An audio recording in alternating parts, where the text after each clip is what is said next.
Chapitre 3. Les erreurs du pentecôtisme jugées par l'Écriture. Nous voulons maintenant examiner brièvement les fondements du pentecôtisme. Nous en décrirons les dangers, tout en montrant comment, dans ce domaine, l'on peut, au nom de la parole, créer un état de choses contraire à cette même parole. Nous voulons voir premièrement les erreurs doctrinales du pentecôtisme. Dans le chapitre suivant, nous examinerons les dangers psychiques et physiques du pentecôtisme, ses illusions et ses séductions spirituelles. Il s'agit donc de considérer pratiquement le pentecôtisme au triple point de vue biblique, psychique et spirituel. Pour juger une question d'une telle importance, notre autorité, la seule sûre et véritable, est la parole de Dieu, mais la parole interprétée justement. Efforce-toi de te présenter devant Dieu comme un homme éprouvé, un ouvrier qui n'a point à rougir, qui dispense droitement la parole de la vérité, disait saint Paul à Timothée, alors qu'il lui écrivait précisément au sujet de tous les périls et les séductions spirituelles des derniers jours. Voilà un critère d'importance capitale, une pierre de touche et d'erreur, dispensant comme il faut la parole de la vérité. Toutes les erreurs et tous les ismes se rendent forts de la Bible, mais d'une partie seulement de la vérité, sous laquelle se cache et à laquelle se mêle l'erreur. Le faux emploi de la parole de Dieu est la cause et le point de départ des hérésies, des séductions et des exagérations des uns, comme de la mort spirituelle et du formalisme orthodoxe des autres. Chacun se proclame de la parole ainsi que du nom du Seigneur, mais on se trompe en se permettant un faux emploi de l'écriture et en violant les lois d'interprétation. Citons un cas, le plus fréquent et le plus facile, mais aussi celui dont les résultats sont les plus néfastes et négatifs. Sortir des phrases bibliques de leur contexte ou interpréter des versets et des passages bibliques en dehors de l'ensemble du témoignage de la parole. En agissant ainsi, l'on peut prouver ce que l'on veut. L'erreur peut parader sous les formes les plus bibliques, sous l'apparence les plus spirituelles et séduire les esprits. C'est ainsi que sont mis sous servitude mentale des chrétiens qui n'ont jamais eu l'occasion d'étudier les Écritures ou qui n'ont jamais pris la peine de le faire de la vraie façon. Là aussi, l'indifférence générale que l'on constate dans la chrétienté à l'égard de notre précieux héritage, la Bible, entraîne ces tristes résultats. Quand on viole une loi spirituelle, on en supporte fatalement les conséquences. Quelques illustrations. La pluie de l'arrière-saison. Telle est l'une des promesses formelles de l'Écriture, mais qui concerne le peuple juif de la fin du règne d'Antéchrist. Cette parole lui fut donnée en vue du règne à venir et du rétablissement de toutes choses. Osée, chapitre 6, verset 3, Zacharie, chapitre 10, verset 1, etc. Jacques, chapitre 5, verset 7. Elle fut accomplie partiellement au jour de la Pentecôte, quand saint Pierre prêcha aux Juifs la rémission des péchés. Actes chapitre 2, versets 5, 14, 29, 36, 39. Alors la pluie de la première saison vint sur Israël en attendant le jour glorieux, décrit par l'apôtre dans les versets 17 et 18, où il cite le prophète Joël annonçant « La pluie de l'arrière-saison qui tombera en bénédiction sur ce peuple missionnaire avant l'établissement du royaume sur la terre. » Lire Joël chapitre 2, versets 28 à 30. Prendre ces promesses pour nous, les transplanter hors du temps auquel elles appartiennent et prétendre à leur réalisation actuelle, c'est soutenir une théorie qui contredit les faits bibliques et qui précisément viole les lois d'interprétation des Saintes Écritures. Prier et agir sous cette persuasion signifie inviter la séduction et s'adonner au péril spirituel. Galates chapitre 4, verset 8. Ceux qui s'engagent sur ce chemin, qui emploient ces passages pour appuyer cette théorie, n'ont plus qu'un pas à faire pour s'ouvrir aux manifestations spirituelles mensongères que l'on appelle la pluie de l'arrière-saison. La vérité mal employée n'engendre pas la vérité, seulement l'erreur. Deuxièmement, le baptême du Saint-Esprit. Aussi, une phrase biblique dont on a abusé et que l'on a souvent mal interprétée et quelquefois avec les plus tristes résultats. Nous tenons à dire ici que nous sommes les premiers à déplorer le manque de puissance de l'Église contemporaine et le besoin urgent, vital, de chaque chrétien de connaître la valeur présente, l'efficacité spirituelle et personnelle de l'Esprit de Christ, qui est en lui depuis le jour où il a connu Christ, le jour où il a cru en lui, et a été scellé du Saint-Esprit qui avait été promis, selon Éphésiens chapitre 1, verset 13. Nous savons aussi, et nous ne cessons d'affirmer, qu'il existe dans certains milieux chrétiens telle chose qu'une grande exactitude dans l'observation de la lettre de la parole, accompagnée de la profession d'une grande fidélité aux Écritures, qui insiste jusqu'au iota dans la marche et la description de la vie chrétienne. Et cependant, cette orthodoxie est souvent une forme de piété étrangère à la vie de Dieu, une lettre qui tue, devenue la couverture qui cache des choses contraires à ce qu'enseigne la Bible. Une profession semblable de piété tout extérieure et rigide à l'excès est une manifestation étrangère à l'Esprit de Dieu, une contrefaçon de la vraie piété, et cela tout autant que le pentecôtisme qui en est l'autre extrême. Laodicée est la dernière forme du mal ecclésiastique. Apocalypse chapitre 3, versets 14 à 22. La pire précisément parce qu'elle se réclame de la parole dans tous ses faits et ses gestes, alors que devant Dieu elle est malheureuse, misérable, aveugle et nue. Ce qui n'est qu'orthodoxe ne peut être agréable à Dieu, quelle qu'en soit l'apparente fidélité scripturaire. Cela dit, revenons au mot grec « baptême ». Il signifie immersion. Et ce que représente ce terme répond certainement au désir du cœur fidèle du croyant qui voudrait être entièrement sous l'action du Saint-Esprit, immergé dans sa puissance. On le demande au Seigneur qui est prêt à exaucer cette prière, même mal exprimée quant à sa forme. Nous sommes ses enfants, il est notre Père, il a compassion de nous, il sait ce qu'il nous faut, il nous exauce, donc non pas en raison de la forme de notre prière, mais selon le désir de nos cœurs qu'il connaît et qui l'approuve. Mais le baptême du Saint-Esprit, comme fait historique et unique, l'acte officiel accompli une fois pour toutes il y a 2000 ans, est tout autre chose. Le réclamer pour soi est contraire à l'Écriture et à ses lois d'interprétation. Se livrer à cette pensée signifie se livrer à une séduction spirituelle. Vous recevrez une puissance, le Saint-Esprit, survenant sur vous, et vous serez mes témoins. Acte chapitre 1, verset 8. Cette parole est notre raison d'être et notre vocation, notre ordre de marche, notre droit d'aînesse. La promesse qu'elle contient a en vue l'évangélisation du monde, souvenons-nous-en. Mais il ne faut pas confondre le revêtement de la puissance du Saint-Esprit, décrit dans Actes chapitre 1, verset 8, avec le soi-disant baptême du Saint-Esprit que réclament les pentecôtistes. Dans Éphésiens chapitre 4, verset 4, l'apôtre dit « Il y a un seul baptême ». Quand Jean-Baptiste annonce aux Juifs que le Messie viendra les baptiser de Saint-Esprit et de feu. Il faut remarquer que si Matthieu et Luc se servent de ces termes, Marc, en rapportant le même fait, dit simplement « Il vous baptisera du Saint-Esprit » et n'ajoute pas « et de feu ». Les deux premiers passages de Matthieu et de Luc annoncent l'acte officiel qui devait inaugurer les deux dispensations qui allaient suivre, celle du salut par grâce et celle du jugement. Comparez Ésaïe, chapitre 61, verset 2, Malachie, chapitre 3, versets 1 à 3 et chapitre 4, verset 1. L'Esprit de Dieu s'est manifesté par conséquent au jour de la Pentecôte, en grâce et en miséricorde, inaugurant le temps du Saint-Esprit qui est le temps favorable, le jour du salut. Quand sonnera le jour de vengeance de notre Dieu, le temps du jugement, le monde, en commençant par les Juifs, sera baptisé par le feu du jugement, exactement comme le décrit l'Apocalypse. C'est ce que font ressortir Matthieu et Luc dans leurs évangiles, selon le dessein divin de leurs livres respectifs.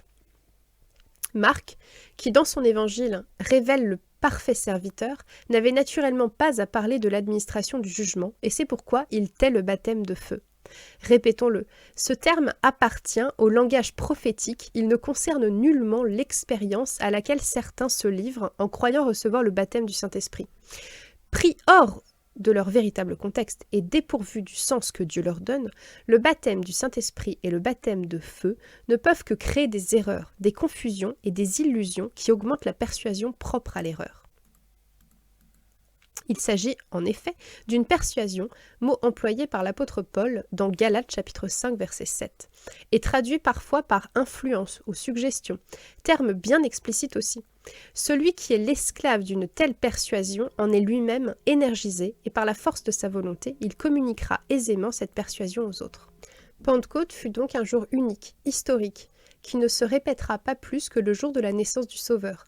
Le baptême du Saint-Esprit fut le signe, la manifestation officielle, la marque et l'acte d'autorité inaugurant une fois pour toutes la nouvelle économie, et cela premièrement pour les Juifs.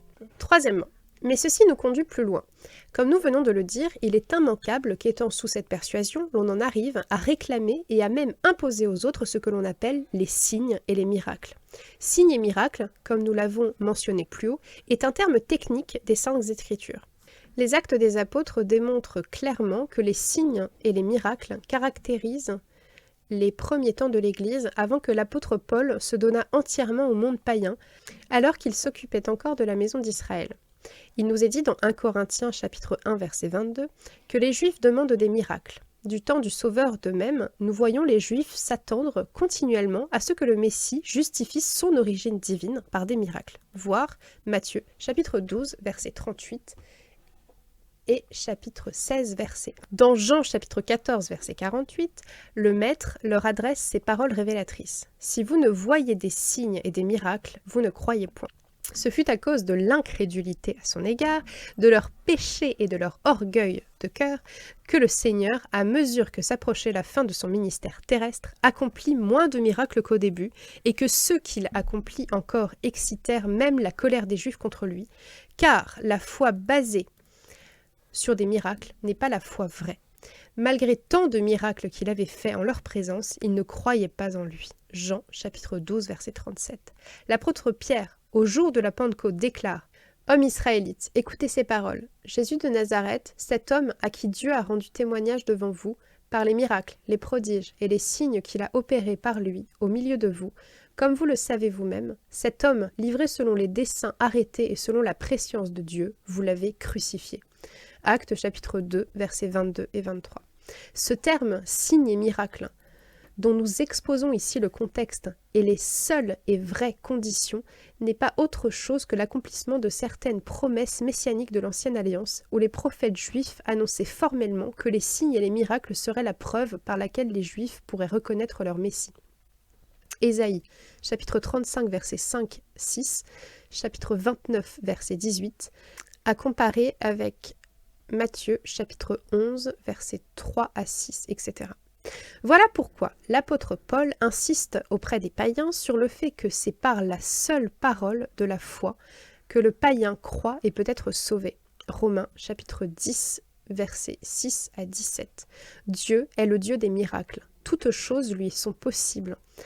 Il est à peine nécessaire de l'affirmer. Mais les signes et les miracles appartiennent au peuple juif premièrement, et au temps où Dieu se fait connaître à lui de cette façon, selon qu'il nous est dit dans Hébreux, chapitre 1, verset 1. Après avoir autrefois, à plusieurs reprises et de plusieurs manières, parlé à nos pères par les prophètes, Dieu dans ces derniers temps nous a parlé par le Fils. C'est en décrivant le temps où l'Évangile fut annoncé par les témoins oculaires de la vie du Seigneur, avant que le canon du Nouveau Testament n'exista, que l'apôtre dit des premiers témoins, Dieu appuyant leur témoignage par des signes, des prodiges et divers miracles, et par les dons du Saint-Esprit distribués selon sa volonté.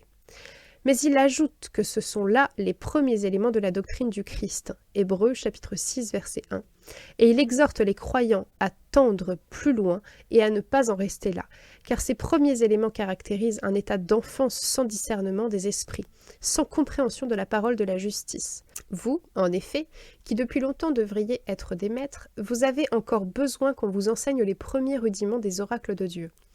Vous en êtes venus à avoir besoin de lait et non d'une nourriture solide. Or, quiconque en est au lait n'a pas d'expérience de la parole de justice, car il est un enfant. Mais la nourriture solide est pour les hommes faite, pour ceux dont le jugement est exercé par l'usage à discerner ce qui est bien et ce qui est mal.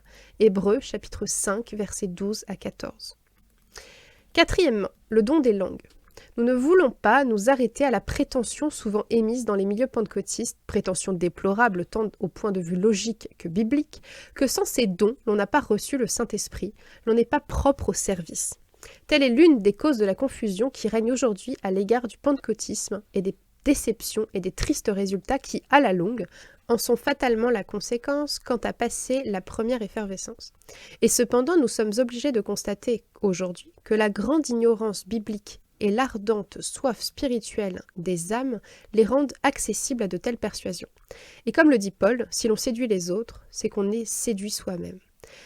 Quel est ce don des langues? Nous parlerons plus loin des lois psychologiques et physiques que l'on viole en se livrant à cette persuasion.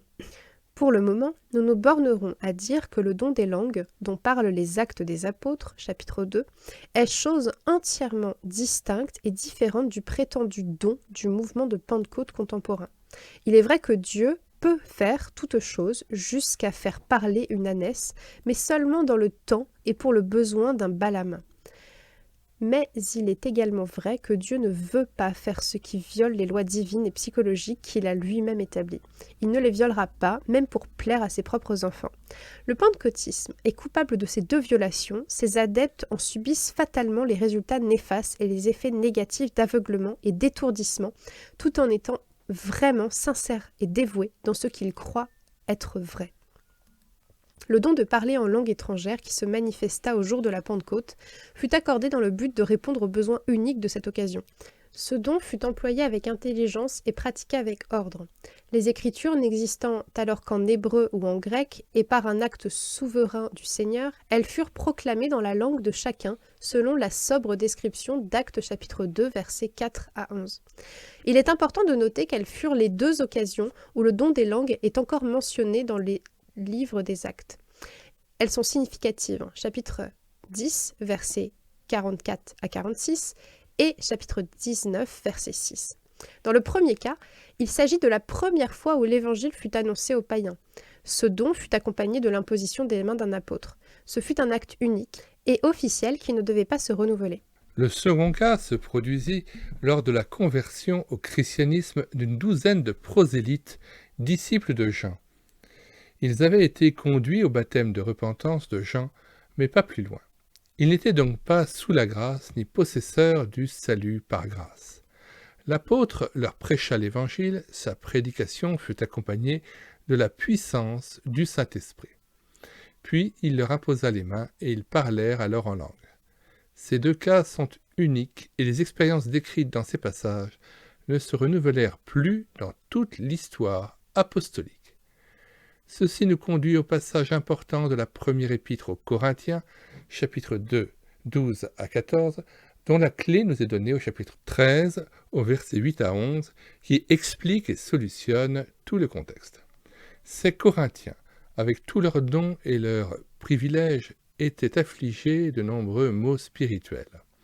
Satan les séduisait, déguisés en anges de lumière, de soi-disant prophètes parlant dans leur assemblée au nom du Seigneur, les mettait sous leur domination.